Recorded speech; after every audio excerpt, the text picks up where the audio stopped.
Yan yung bed nila sa gabi. Wala na. Yung cat bed. Yung cat bed nila. Oh. Wala na. Yan, yung dalawang yan. Pagkagabi, walang laman. Yan, yung dalawang karto na yan. Tatlo pa nga. Puno.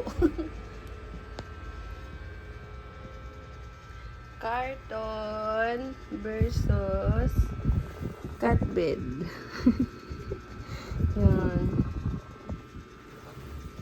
May si Mikmik din. Doon din si Mikmik. Doon din si Mikmik.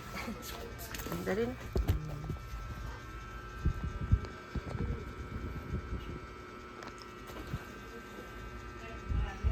Mas gusto nila dyan sa cartoon.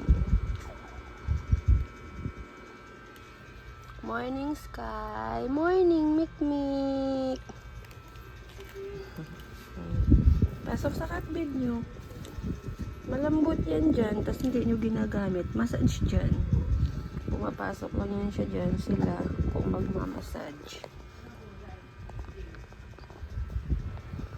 Pero halos doon yan sila.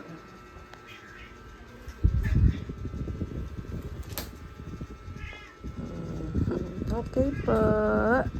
Nagmasahe na si Mikmik sa catbed.